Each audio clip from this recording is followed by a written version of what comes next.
Hi అండి, welcome back to our channel. అందరు ఎలా ఉన్నారు? నేనైతే చాలా బాగున్నాను. ఈరోజు సూపర్ టేస్టీ రెసిపీ సాంబార్ అయితే చేయబోతున్నాను. చాలా టేస్టీగా ఉంటుంది, సింపుల్గా చేసుకోవచ్చు. మీకు కూడా నచ్చినట్టయితే తప్పకుండా ట్రై చేయండి.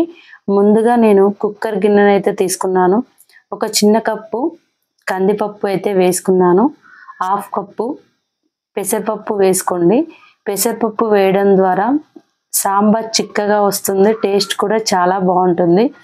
తర్వాత 2 పప్పులను వేసుకున్న తర్వాత బాగా వాటర్ పోసి అయితే కడుక్కోండి. 2 సార్లు కడిగిన తర్వాత పప్పులో మళ్ళీ వాటర్ సరిపడా పోసుకొని మూత పెట్టేసి ఒక 3 విజిల్స్ వచ్చేదాకా ఉడికించుకోండి. పప్పు మెత్తగా ఉడికేటట్టయితే చేసుకోండి. తర్వాత స్టవ్ మీద కడాయి పెట్టుకొని ఆయిల్ అయితే వేసుకోండి. నేను 3 పావుల ఆయిల్ వేసుకున్నాను. మీరు సాంబార్ చేసేదాన్ని బట్టి అయితే అన్ని పదార్థాలు వేసుకోండి. తర్వాత ఆవాలు జీలకర్ర వేసుకొని చిటపటలాడిన తర్వాత కరివేపాకు అయితే వేసుకున్నాను. అది కూడా వేగిన తర్వాత ఉల్లిపాయ, క్యారెట్, ములక్కాడ, సోరకాయ ముక్కలు అయితే వేసుకున్నాను. మీకు నచ్చిన వెజిటేబుల్స్ అయితే మీరు వేసుకోండి.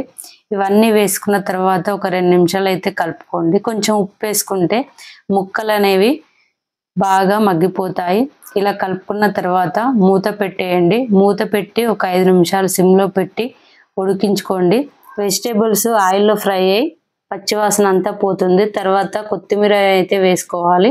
1 నిమిషం కలుపుకున్న తర్వాత ఇక్కడైతే పప్పు అయితే ఉడికిపోయింది. చూడండి ఎంత సాఫ్ట్గా, ఇలా మెత్తగా అనుకోవాలండి. నేనైతే ఇలా గంటతోటే అన్నాను, మీరు కావాలంటే పప్పు గుత్తితో అనుకోవచ్చు. ఇలా సాఫ్ట్గా అయ్యేంత వరకు అయితే మనం పప్పును మెదుపుకోవాలి. ఇక్కడ వెజిటేబుల్స్ అయితే సగం వరకు ఉడికిపోయాయి. తర్వాత పసుపు అయితే యాడ్ చేసుకొని ఉడికించుకున్న పప్పును అయితే యాడ్ చేసుకోవాలి. పప్పును 1 నిమిషం బాగా ఫ్రై చేసుకోండి.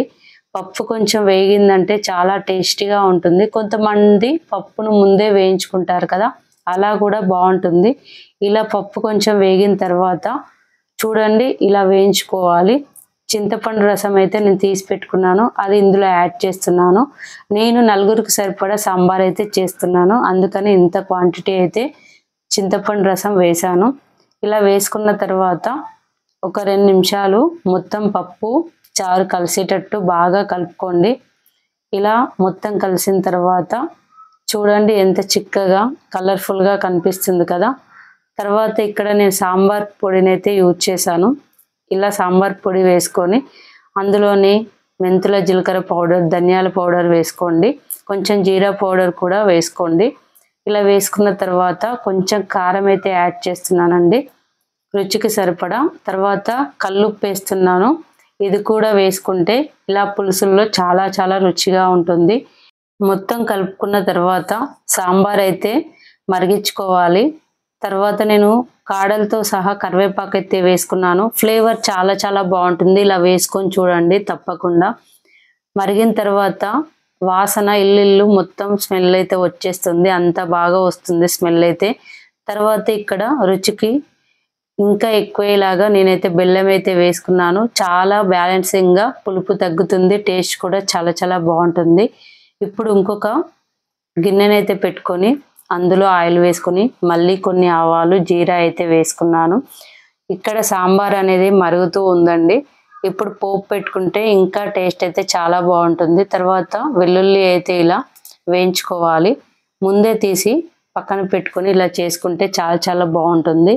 వెల్లుల్లి కూడా వేగిపోయింది ఆల్మోస్ట్. తర్వాత కొంచెం కరివేపాకు వేసుకోండి, ఫ్లేవర్ చాలా చాలా బాగుంటుంది. తర్వాత మీకు కావాలంటే ఇంగువ కూడా వేసుకోండి, నేనైతే వేయలేదు. తర్వాత పసుపు వేసుకొని పోపు పెట్టుకుంటే చాలా చాలా బాగుంటుంది పప్పుచారు. ఇలా పోపు అనేది చివర్లో కంపల్సరీ పెట్టుకోండి, చాలా రుచిగా ఉంటుంది. చివర్లో కొత్తిమీర వేసుకొని సర్వ్ చేసుకుంటే ఎంతో టేస్టీగా ఉండే సాంబార్ అయితే రెడీ అయిపోయింది.